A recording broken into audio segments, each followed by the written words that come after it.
Como sabéis, estamos en la carta a los Colosenses, esta carta que Pablo escribió a la iglesia que había en Colosas.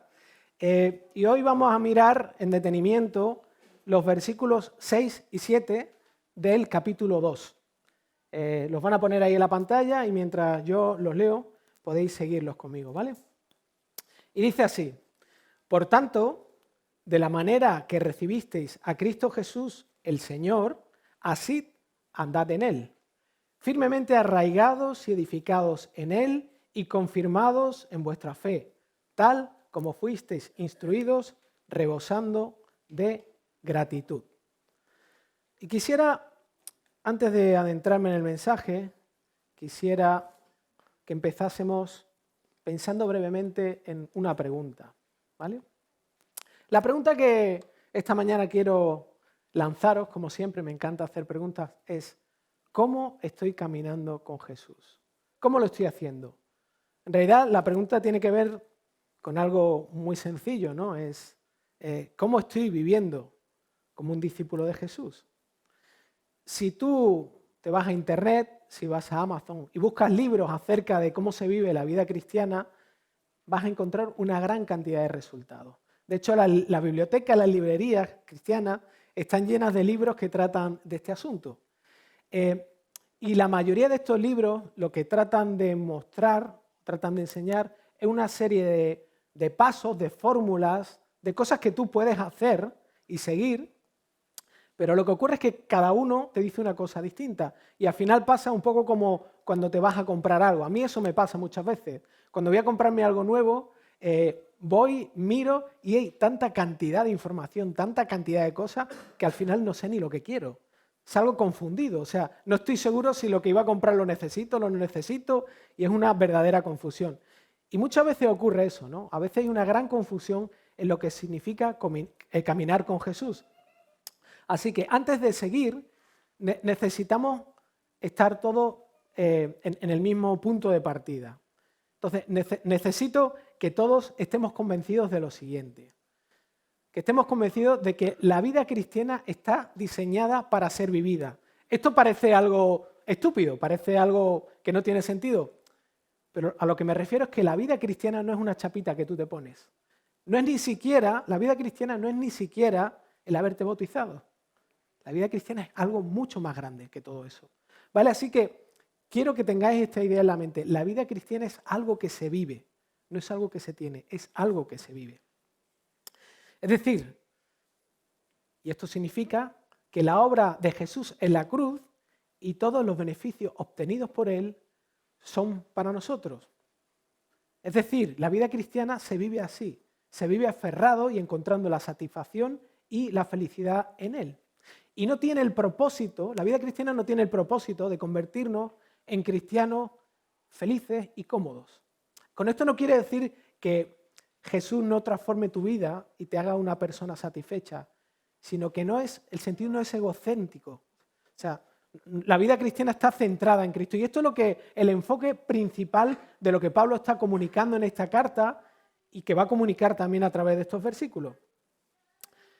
Voy a hacer una introducción muy rápida, porque sé que algunos de vosotros que habéis venido hoy aquí no habéis estado a lo largo de toda esta serie, pero quisiera tomarme un segundito solamente para que sepamos por qué Pablo está diciendo esto y a quién se lo dice, ¿vale?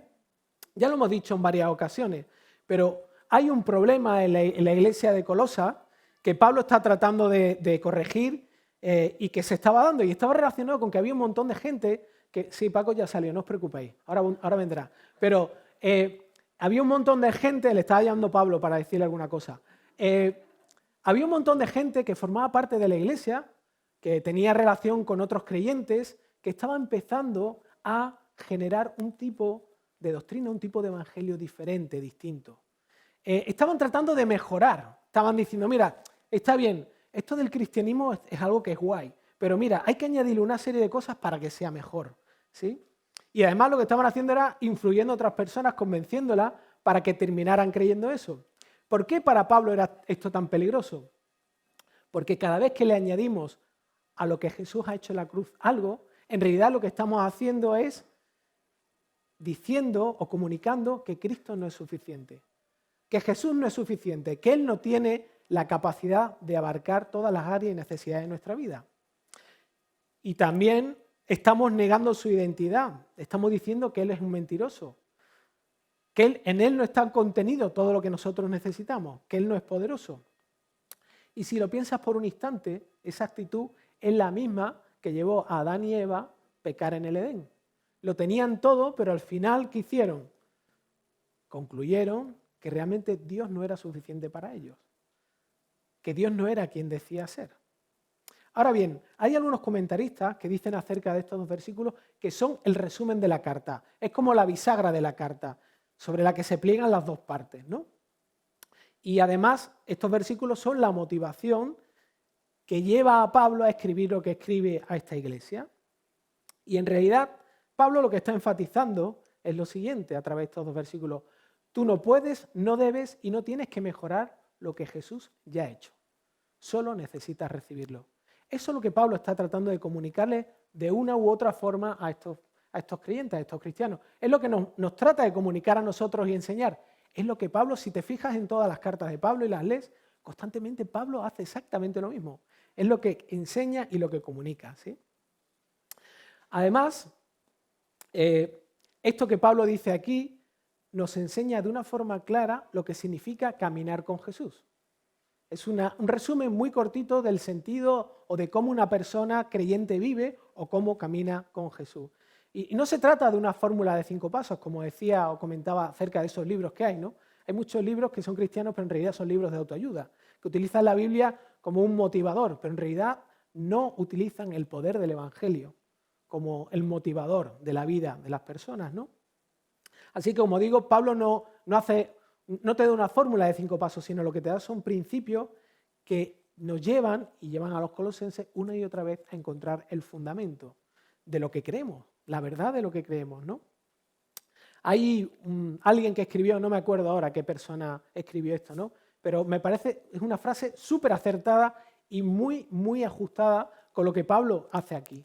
Esta persona escribía la siguiente frase: la vida cristiana, decía, se trata de la recapitulación de los términos en los que fuimos salvados. ¿Qué está tratando de decir esta persona? Está diciendo que la vida cristiana, el crecimiento y la madurez se basa en volver a entender lo que ocurrió el día que conociste a Cristo. El día que tú conociste personalmente a Jesús. El día en que Dios envió al Espíritu Santo a tu vida y comenzó una nueva criatura. En ese momento, ese momento tan especial es lo que necesitas recordar y es a lo que necesitas volver cada vez, cada día, cada momento. Por eso es muy relevante con lo que Pablo está haciendo aquí. Es decir, volver al Evangelio. Así que ahora quiero caminar a través de 3 grandes puntos, como tenéis en vuestros bosquejos, acerca de los aspectos esenciales de lo que significa para Pablo caminar con Jesús. Y lo primero que Pablo hace es mostrarnos que caminar con Jesús tiene un principio, es decir, empieza en algún momento de tu vida, comienza con algo. Esto parece bastante obvio, ¿no? Qué estupidez, ¿no? Empezar a andar empieza cuando comienzas a andar, ¿no? Pero la Biblia es muy clara cuando nos enseña que es posible que muchas personas profesen que son cristianas, que dicen que conocen a Jesús, incluso son capaces de explicar el Evangelio, y como Jesús recrimina en Mateo 7 a algunos, han hecho cosas por él. Hay gente que se han convertido a través de ello, pero en realidad esas personas pueden no haber experimentado nunca el gozo de lo que significa ser amado, salvado y conocido por Cristo. ¿Es posible? La Biblia nos da esa posibilidad. Ahora, la gran pregunta es, ¿eres tú de esos? ¿Eres tú de esa clase de personas? ¿Eres de los que se frustran o olvidan que caminar con Jesús implica avanzar en madurez? No estoy diciendo que te pregunte esto de una forma condenatoria, sino que indagues dentro de ti mismo y piense, ¿realmente soy yo de estas personas? De las que me pongo la chapa de cristiano, pero en realidad aún no he tenido un encuentro con Cristo verdadero. Hay algo muy interesante, y es que el deleite, algo de lo que habla la Biblia mucho, es un indicador que nos ayuda a detectar si realmente hemos conocido a Jesús. El deleite incluye felicidad, pero no es felicidad. El deleite es mucho más que eso. Es un disfrute profundo generado únicamente por Dios cuando Él se transforma en nuestro tesoro, cuando realmente probamos lo precioso que es vivir para Él y lo precioso que es lo que Él ha hecho por nosotros en Cristo. Además, es un proceso progresivo. Se trata de encontrar de forma progresiva nuestro mayor disfrute en Cristo y que Él sea nuestra felicidad. Y esto es muy importante, esto es imposible si antes no hemos tenido un verdadero encuentro con Él. Si antes no hemos tenido un verdadero encuentro con Él, que ha empezado a cambiar cosas dentro de mí. Por lo tanto, es imposible caminar con Jesús sin que Él esté presente en mi vida como Señor y Salvador. Es imposible que yo viva una vida cristiana sin Cristo, es imposible. Externamente puede parecer que la estoy viviendo, pero en realidad no puedo vivirla. O sea, sería tan estúpido como saltar de un avión sin paracaídas o tratar de volar sin un avión. Es imposible, ¿vale? O sea, yo puedo tratar de convencer a la gente que lo estoy haciendo, pero en realidad me estoy engañando a mí mismo, ¿no?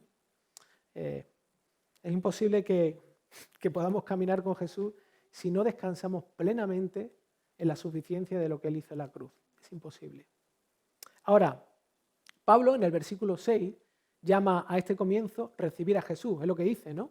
El versículo 6 dice, por tanto, de la manera que recibisteis a Cristo, está hablando de que hay una recepción de alguien, ¿vale? ¿Pero qué quiere decir Pablo cuando habla de recepción? Bueno, Pablo tiene en mente dos cosas, ¿vale?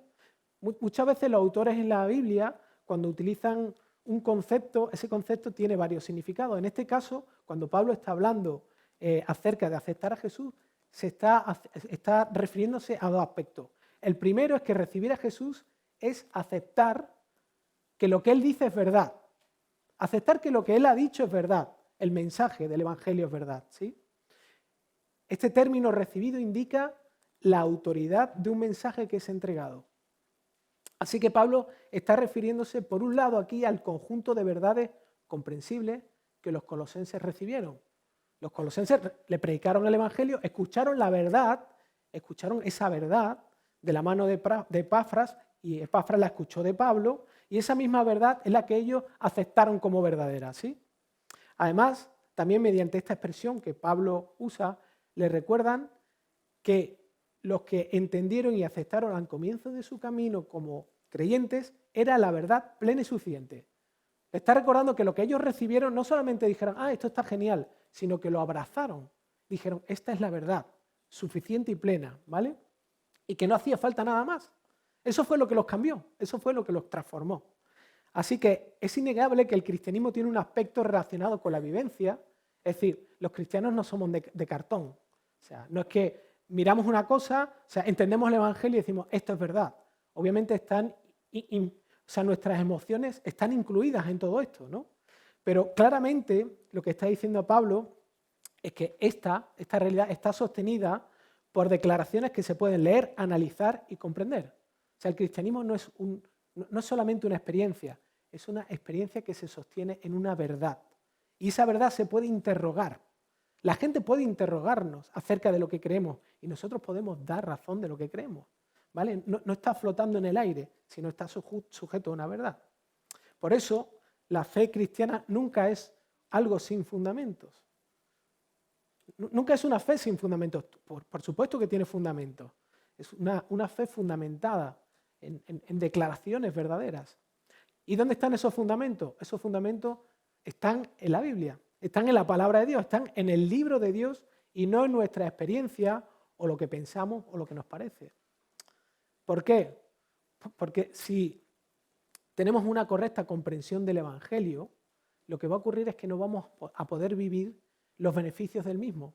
Si yo no entiendo bien qué es el Evangelio, si yo no lo comprendo bien, nunca voy a poder vivir a la luz del regalo que me ofrece el Evangelio. El regalo del amor de Dios, el regalo de un montón de cosas que Cristo ganó en la cruz para mí. Así que nuestro mayor desafío en esta era es justamente no caer en que la cosmovisión que nos rodea, todos estamos rodeados de una cosmovisión diferente a la que muestra la Biblia. Cuando sales a la calle, cuando te relacionas con la gente, cuando ves la tele, cuando ves la serie de televisión, cuando sales con los amigos, pues nuestro desafío es que toda esa cosmovisión, la cosmovisión de la autoayuda, la cosmovisión de la autoestima, de elevar la autoestima, del triunfalismo, de compartimentación de la fe, un poco larga, tenía que pararme un poco, pero este aspecto de decir, bueno, el cristianismo está bien, pero solo para un área de mi vida. Realmente Jesús es alguien estupendo, pero no afecta al resto de las áreas de mi vida. Es una cosmovisión en la que estamos nosotros sumergidos. El individualismo, la pérdida del sentido de lo que significa ser parte de la familia de la fe, la necesidad de formar parte de una iglesia. Tenemos que luchar contra eso, ¿no? Tenemos que luchar contra esas cosmovisiones que modifican o adulteran la verdad que recibimos en Cristo. ¿Vale? Esto es lo que Pablo dice respecto a la definición de lo que es el Evangelio, a la verdad. Pero también recibir a Jesús significa establecer una relación con Él. ¿Sí? Recibir el mensaje del Evangelio como algo verdadero implica mucho más que decir que es correcto. Bueno, lo acabo de decir un instante. No solamente es una afirmación de, vale, sí, vale, es razonable, está bien. No, es mucho más. Algunos de vosotros sois aquí padres, incluso abuelos, ¿vale? Y cuando uno se casa, es recién casado, y de pronto recibe la noticia de que tu mujer está embarazada, bueno, en realidad se suele decir, estamos embarazados, ¿no? El hombre no está embarazado, pero bueno, se suele utilizar ese término, no sé por qué. Bueno, algunos hombres están embarazados perpetuamente, pero es por otras causas. Pero independientemente de eso, no sé si os habéis dado cuenta, especialmente vosotros los que habéis sido padres, cuando reciben la noticia de que están embarazados, ¿cuál es la reacción de esos padres? ¿Cómo responden esos padres? Responden diciendo, ¡ay, qué bien! Sí, es verdad. O sea, te hacen la ecografía y dices, ¡ay, qué bien! Genial, sí, voy a ser papá y mamá. ¿Realmente se recibe esa noticia así? ¿Se recibe así? Yo no sé vosotros. Yo la primera vez que vi la ecografía de Ismael tardé meses en recuperarme. O sea, no podía creer que iba a ser padre. Me parecía algo tan increíble que no podía quitármelo de la cabeza, ¿no? Cuando uno tiene la buena noticia de que va a recibir a alguien, en este caso un padre o una madre, esto afecta a todas las áreas de su vida. Ya no pueden ser lo que eran. Ya no pueden ser un hombre y una mujer casados que viven como quieren. No. Están afectados por la llegada de un nuevo ser a la familia. Y eso transforma todo, transforma sus afectos, transforma cómo usan el dinero, cómo usan su tiempo. ¿Y lo hacen por obligación? Por supuesto que no. Lo hacen por amor, ¿no? En base a quien reciben, a alguien que anhelan tener, ¿no? Algo parecido ocurre cuando recibimos a Cristo. O sea, no recibimos una noticia como, bueno, estoy embarazado, no. Recibimos la mejor de las noticias. Dios viene a estar en nosotros, viene a estar en nuestra vida. ¿Sí? Así que Pablo lo que quiere recordarles justamente es esto, ¿no? Que recibir a Jesús no es solo aceptar un concepto, sino recibir a una persona viva que se relaciona activamente y que afecta a todas las áreas de la vida. A una persona que tiene una clase y una calidad de amor incomprensible por ti y por mí. Eso es recibir a Jesús. Además, Pablo, es increíble que no solo dice que Jesús es una persona, no solo se refiere a Él como una persona, sino se refiere a Él como la persona con mayúsculas. ¿Por qué es la persona con mayúsculas? ¿Por qué? Fíjate los atributos que Pablo añade a Jesús, ¿no? Él utiliza 3 palabras, dice que es Cristo, que es Jesús y que es el Señor. ¿Y por qué usa estos atributos? Porque el Hijo de Dios es Cristo por causa de que Él fue el escogido de Dios para ser el único camino para llegar a Él. El único de todos los posibles hombres que pudieran existir a lo largo de la historia de la humanidad, solo uno pudo hacer eso. El Hijo de Dios es quien fue escogido para poder hacer eso. El Hijo de Dios es llamado Jesús porque por medio de su muerte y su resurrección nos ha salvado para estar con Dios, para conocer a Dios, para disfrutar a Dios. Por eso es llamado Jesús, por eso es llamado Salvador, porque nos salva hacia donde nos dirigíamos, ¿no? Hacia la separación completa de Dios, hacia el infierno, hacia un lugar terrible donde Dios ni siquiera está, ni siquiera su gracia general está. Y solo hay destrucción y dolor. Y tercero, Él es el Señor porque, como dice Pablo, un poco más arriba, en esta misma carta, en Él reside la plenitud de la deidad, porque Él tiene toda la autoridad y poder sobre tu vida y sobre mi vida. Jesús no solamente es un hombre, es el hombre, es Dios mismo. Y ese es el que viene a nuestra vida. Y esto como poco debería abrumarnos, debería dejarnos afectados, tocados, como me pasó a mí la primera vez que vi la ecografía de Ismael, ¿no? Cuando tenía 5 milímetros de tamaño, ¿no? Pero veía el corazón. Esto debería dejarnos abrumados porque es la manifestación del corazón de Dios hacia nosotros, ¿no? Y creo que nos olvidamos muy a menudo de que tenemos una cita ineludible, ¿vale? Ahora vivimos en el mientras tanto, pero te aseguro, no soy profeta, pero te aseguro que vamos a ver a Cristo. Todo lo vamos a ver. Todo lo vamos a ver. Todos tenemos una cita con Él. Tarde o temprano nos vamos a presentar delante del Rey. Todos nosotros. Por otro lado, Pablo también nos dice que recibir a Jesús no significa recibirlo en partes, sino significa recibirlo de forma plena. Cuando Cristo es recibido, en el momento de nuestra conversión, lo recibimos completamente. El Espíritu Santo viene a vivir dentro de nosotros. Él está dentro de nosotros. Así que no necesitamos añadir más experiencia a lo que Jesús ya ha hecho. No hay que añadirle más. Él es siempre suficiente y lo que necesitamos es entregarnos a vivir en una relación íntima con Él y descubrir la nueva vida y poder que tenemos en Él. Eso significa vivir la vida cristiana. Una de las muchas variantes que hay, muchas de las cuestiones que están relacionadas con esto. Yo la verdad que veo esto y me siento confrontado, ¿no? Me siento confrontado por el hecho de que una de las mayores luchas en mi vida es que todavía estoy aprendiendo a entender lo que esto significa. Todavía estoy aprendiendo a entender qué significa que Dios me haya perdonado y que Dios esté viviendo dentro de mí.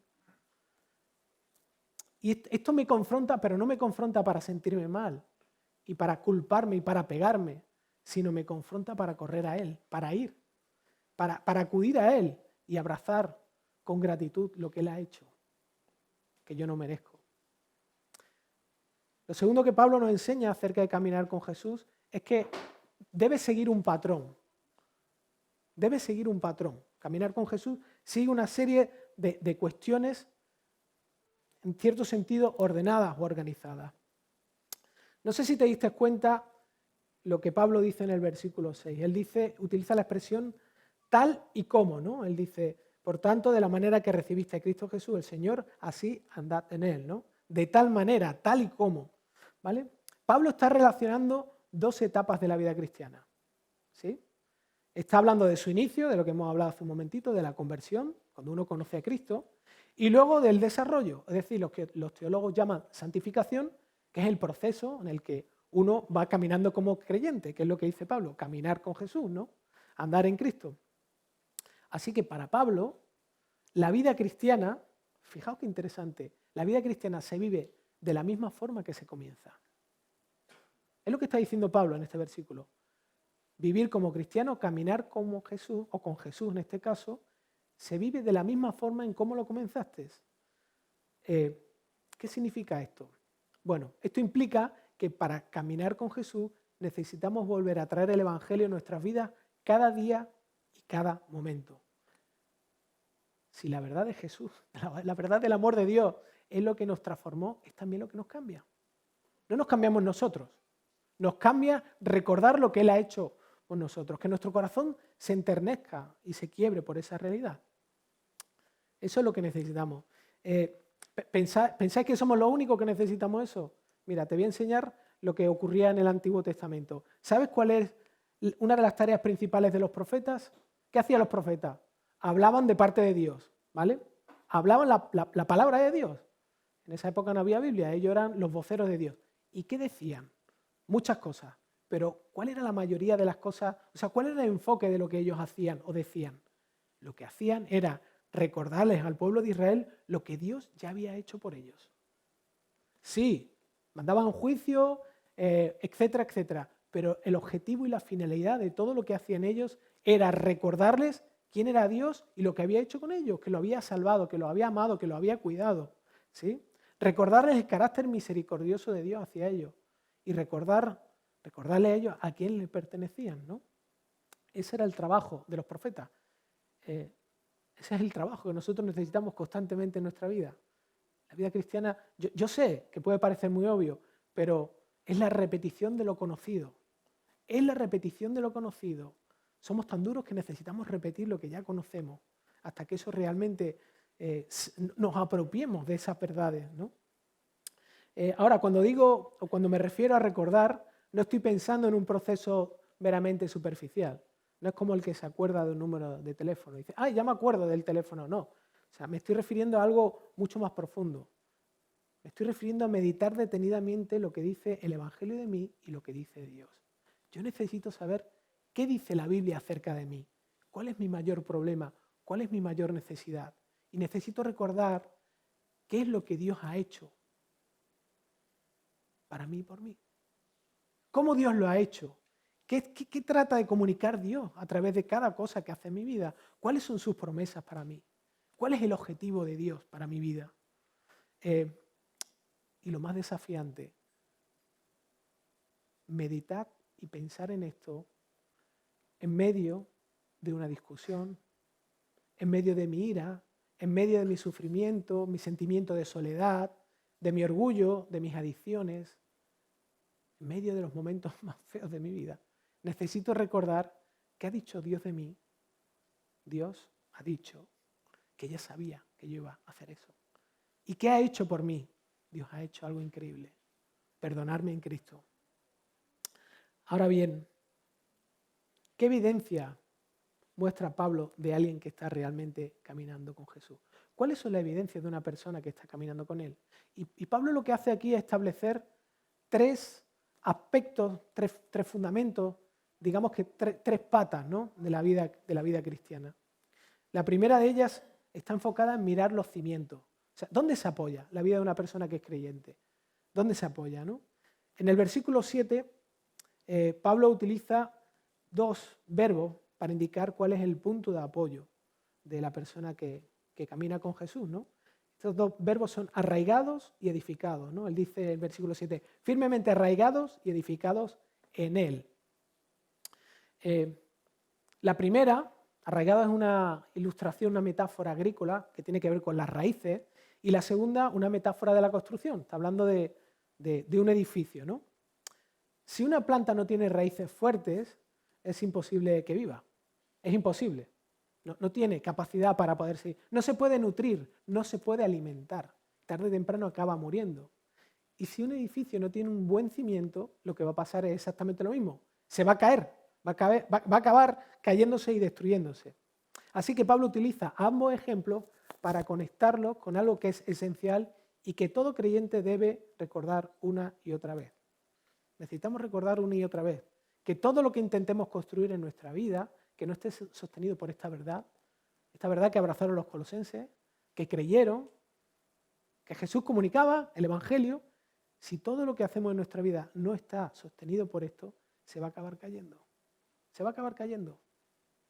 Especialmente si tratamos, como decía, si tratamos de vivir como un cristiano que se pone una chapa, pero que en el fondo no está sostenido por Cristo, no está dependiendo del Evangelio, ¿no? Además, el secreto de la vitalidad del creyente no está en las manifestaciones externas, no está en si yo hago muchas cosas en la iglesia, si me integro mucho en la iglesia, si estoy presente en todas las cosas, sino tiene que ver con la autenticidad de la relación que tenga con Jesús. Depende de la relación que tengamos nosotros con Jesús. Depende de la cercanía que tengamos y lo enterrados que estemos en las raíces de Cristo. De ahí depende nuestra vida, ¿no? Otro aspecto que mira Pablo acerca de la estructura de alguien que camina en Cristo es, obviamente, mirar la estructura. Y Pablo lo que hace es, continúa con el ejemplo del edificio. Y nos muestra que el edificio es algo que nunca continúa, o mejor dicho, es algo que continúa creciendo siempre. Es algo que está siendo edificado. El verbo que él usa, hay edificados, está en un tiempo que indica una acción que es continua, que es continuada. No es una acción que ocurre en un momento, sino que es continuada. Y claro, nosotros a veces tendemos a pensar que la vida cristiana es como esto, es como una casa que ya está medio construida, que está terminada, que bueno, vale, está bien, sí, quizá hay que hacer un pequeño arreglito, pero en realidad la vida cristiana es como un rascacielos. Lo que Pablo está diciendo es que siempre, mientras vivamos aquí, vamos a estar construyendo, entre comillas, y ahora veremos quién es el constructor, una nueva planta, ¿vale? Pero eso se construye sobre un cimiento que no es nuestro. Eso se construye sobre Cristo, sobre lo que Él ha hecho por nosotros, sobre lo que Él ha dicho. Sobre eso se construye. ¿Qué hace que una construcción despierte asombro en las personas? ¿Qué hace que tú cuando veas una construcción te quedes mirándola y te sorprenda? Puede que sean los materiales, las formas, el diseño, pero en realidad todas estas cosas son dependientes del diseñador y constructor. Si es un diseñador y un constructor que tiene capacidad y recursos, lo que construya va a mostrar cómo es él, ¿no? Jesús es nuestro constructor y nuestro fundamento. Pablo, cuando dice que estamos siendo construidos, está usando una acción en pasiva. Alguien está haciendo eso sobre los sujetos, sobre nosotros. Así que Él es la base y además es quien trabaja por medio de su gracia en nosotros para que nos parezcamos cada vez más a Él, ¿sí? Porque de eso se trata la vida cristiana. La vida cristiana es justamente lo siguiente, es el plan de Dios que no seas una buena persona, sino que el plan de Dios es que seas transformado a la imagen de Jesús. La vida cristiana no es solamente ser una persona moralmente buena, mejor que los demás, sino ser alguien como Jesús, ser un clon de Jesús, ser parecido a Jesús. Eso es mucho más, ¿no?, que ser una buena persona. Aparte, esta tarea y este camino va a durar toda la vida. Va a durar toda la vida, así que no desesperemos, porque hasta el último expiro de aire vamos a estar siendo edificados, ¿sí? Pablo también habla acerca de los materiales, acerca de mirar los materiales, porque dice que en el mismo versículo 7 que los creyentes están siendo confirmados en la fe, ¿no? Están continuamente siendo confirmados en la fe. Y cuando Pablo aquí usa los términos de fe e instruidos, podemos entender que se refiere a la comprensión del conjunto de verdades que creemos acerca de Dios y que fueron las que nos llevaron a tener un encuentro real con Él. Él está hablando acerca de eso, confirmados en la fe. Es decir, conforme vamos caminando, lo que creímos al principio, que nos hizo ir a Cristo, se va confirmando, se va reafirmando. En cierto sentido, va generando se va produciendo en nosotros la realidad de que esa verdad cada vez más verdadera. Es lo que Pablo está tratando de comunicar ahí, se hace más fuerte en nosotros, ¿no? Es verdad que la Biblia contiene más que el Evangelio, contiene mucho más. Pero lo que Pablo está diciendo es que el Evangelio es lo único que va a permitir que podamos crecer de verdad. Porque en realidad todo lo que aprendamos de la Biblia no lo podemos desconectar del Evangelio. Tiene que estar conectado con el Evangelio. Es imposible desconectarlo. El Evangelio es la línea argumental que recorre de Génesis a Apocalipsis. Y tiene que ver con Cristo, y tiene que ver con el plan de Dios, y tiene que ver con nuestro pecado, y tiene que ver con lo que Dios ha hecho. Eso es lo que embebe toda la historia de la Biblia. Así que cuando vayamos a la Biblia, no tratemos de leerla desconectada de esta historia, que es la gran historia de Dios, ¿no? Y por último, ya voy acabando, Pablo también está enseñándonos que caminar con Jesús debe ser un proceso activo, ¿sí? A lo largo de estos versículos quizá podemos acabar creyendo que Pablo está alentando a la pasividad. Es decir, vale, si Jesús es en quien estoy arraigado, y eso es algo que ha hecho Él, si Él es el que nos construye, y lo ha hecho Él, y si Él es el que nos afirma junto con el Evangelio y lo ha hecho a Él, ¿qué debo hacer yo? ¿Qué tengo que hacer yo? ¿Tengo que hacer algo o no tengo que hacer algo? Y quiero responder con una frase que puede parecer contradictoria, ¿vale? Y es la siguiente. Esta es la paradoja de la vida cristiana, porque en realidad es una paradoja. Son dos verdades difíciles de reconciliar, pero que conviven en conjunto, ¿no? Es la siguiente. No tengo que hacer nada para que Dios me acepte y cambie, pero tengo que hacer todo lo que esté en mis manos cada día para apropiarme de esta verdad. Es una paradoja, porque no tengo que hacer nada, porque lo hace Dios, pero a la vez lo tengo que hacer todo, porque Dios ya ha hecho todo lo que yo necesitaba para que yo pueda hacer lo que yo no puedo hacer. Últimamente me gusta compartir muchos trabalenguas, ¿no? Pero en realidad es así, o sea, pensar que la vida cristiana es algo estático, algo que no tiene movimiento, es no haber entendido qué significa vivir para Cristo. Es no entender lo que significa caminar con Jesús, que no hay nada más apasionante como eso. Así que algo interesante que Pablo hace en estos versículos que no hemos mirado es cómo empieza el versículo 6, ¿no? Dice, por tanto, por tanto. Y la palabra por tanto siempre conecta con lo que hay atrás. Cuando estéis leyendo la Biblia o cualquier texto y veáis por tanto, tenéis que volver atrás.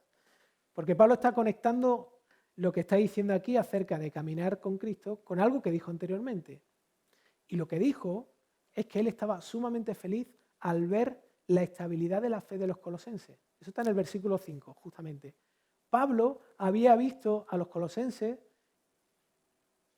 había mirado su vida, había recibido noticias y ellos realmente estaban viviendo como personas que habían recibido a Cristo. Por esa causa Pablo puede ordenarles que anden en él. Por eso Pablo puede decirles, vale, vosotros caminad en Cristo. Porque es algo que ellos hacen en Cristo. Es decir, es algo que ellos hacen por medio de las fuerzas de Cristo, por medio de las fuerzas del Espíritu Santo. Y andar, cuando Pablo habla o se utiliza el término andar en sus cartas en la Biblia, no se refiere a darse un paseo, sino se refiere a la forma en la que vive una persona y que abarca su vida moral, social, mental y espiritual. O sea, está hablando de una cosmovisión, de una forma de ver la vida y de vivir la vida. Así que para Pablo no hay ningún área de la vida de alguien que camina con Jesús que no esté afectada por él. Además, no solamente es un mandamiento que implica una acción de nuestra voluntad.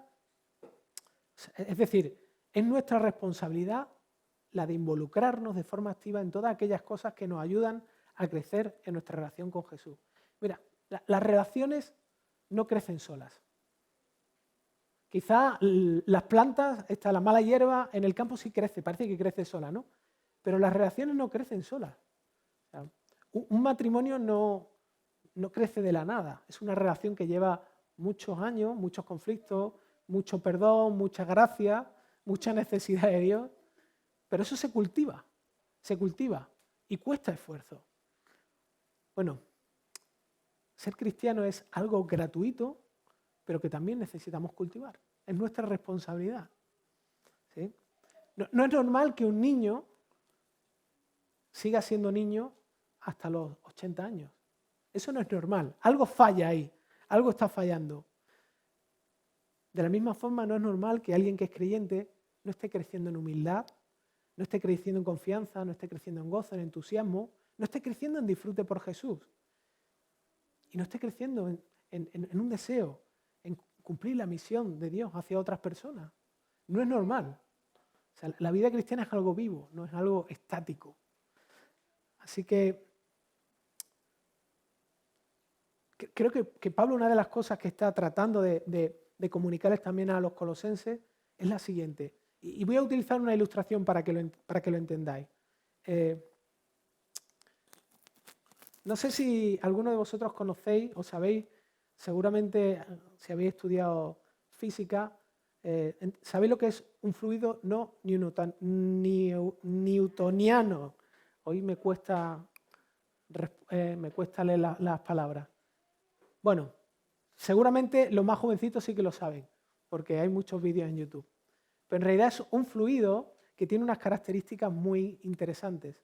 Es una materia líquida que, dependiendo de cómo la golpees o cómo ejerzas presión sobre ella, cambia su viscosidad. ¿Qué quiere decir?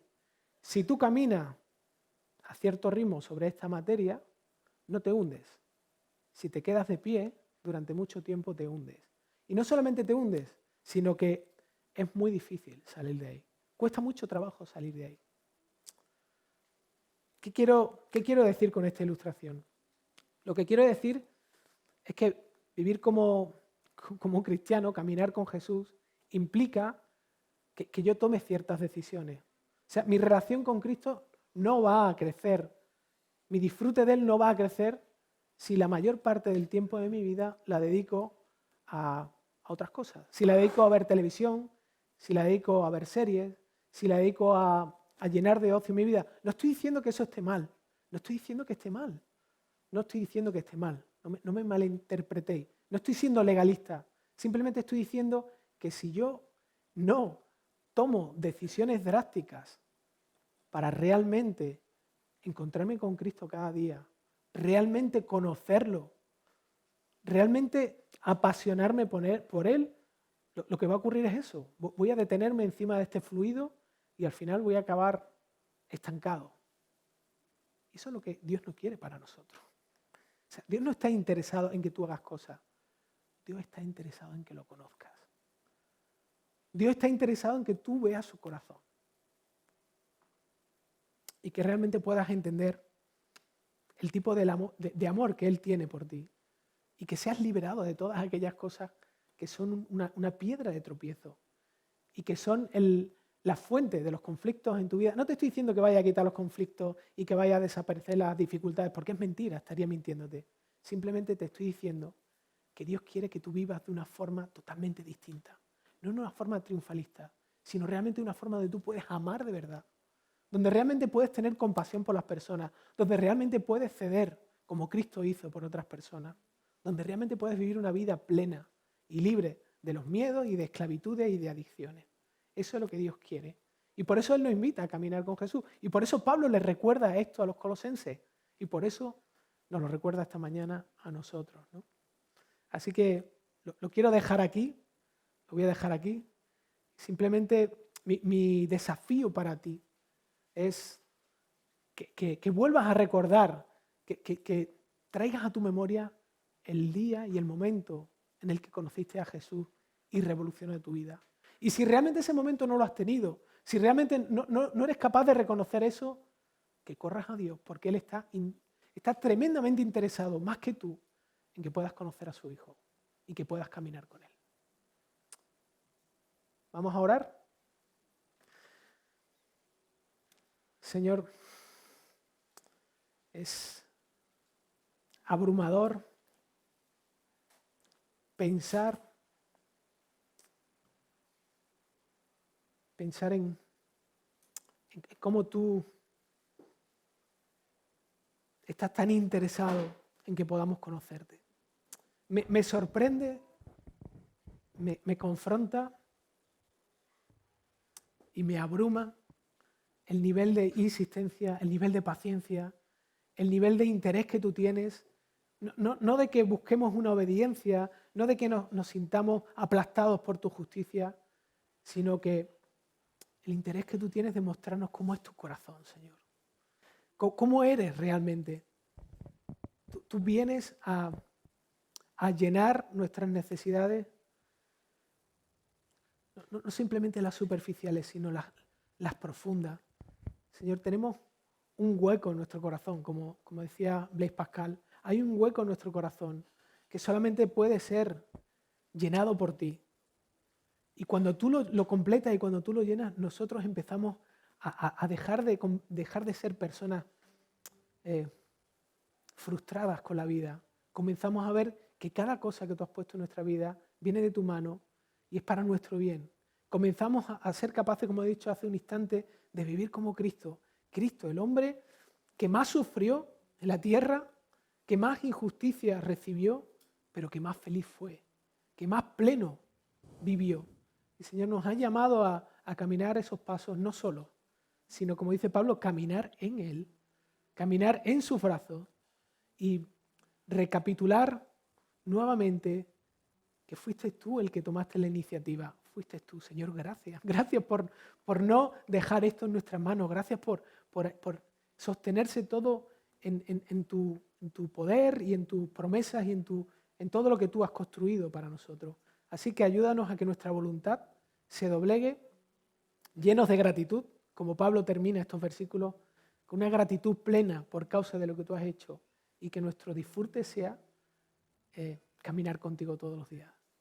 Así que ayúdanos no solamente a vivir esto, sino que estemos tan llenos de ti que no podamos no ayudar a otras personas a que puedan tener esta experiencia. Oramos esto en el nombre de Jesús. Amén. Amén.